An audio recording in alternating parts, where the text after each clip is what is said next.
It's this generation's the ones that are going to have to do the changing. It's kind of like it's in your hands, guys. What are you willing to do?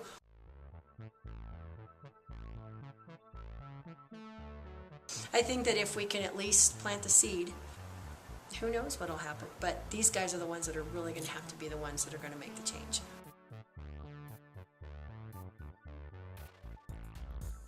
Because you get them hooked on, what's going on in the world, what's going on in the country, at an early age. That'll carry through to future studies, I think. There's more emphasis on science, and if they're not getting it here, then by the time you get to middle school and high school, they're going to be behind and either not care or just feel lost and confused. It's 2 weeks, so it's 5 days, and it's 8 hours, 8 to 4 every day. And some of the days are kind of in class, focused on education. So we kind of did some teaching. They did an ice core lab. They did some other activities. We gave them time to work on their presentations, and we did the 4 field trips. So 4 of the 10 days were actually spent in the field.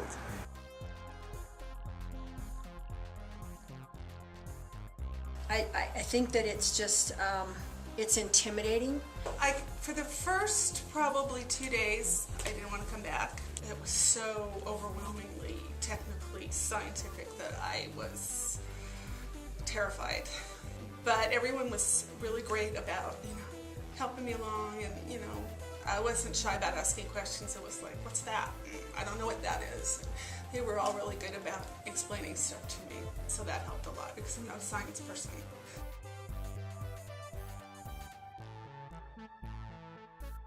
When the teachers return back to work, they have a problem to connect to what they have learned in the summer. There is no way to even look back at what they learned or even to ask questions.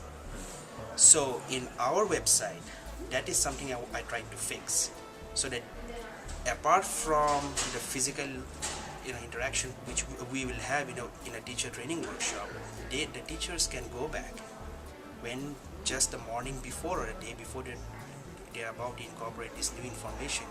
They can fall back to the materials which they learned, revise and make the necessary notes. And then if they have any questions, there is a forum blog there where they can ask their questions, or they can even email me or some of our founding members.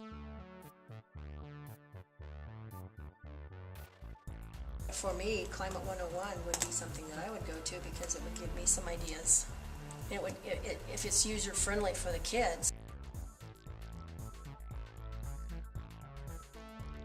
Some of those researchers, I don't know how they feel about working with, we might have to clean up the questions and that kind of stuff. But I think that if you could get them to be willing to answer a question here or there, or just say once a month they'll answer questions or something like that, I think that would be really good. Being able to take our kids' questions to a researcher, I think, would be really helpful.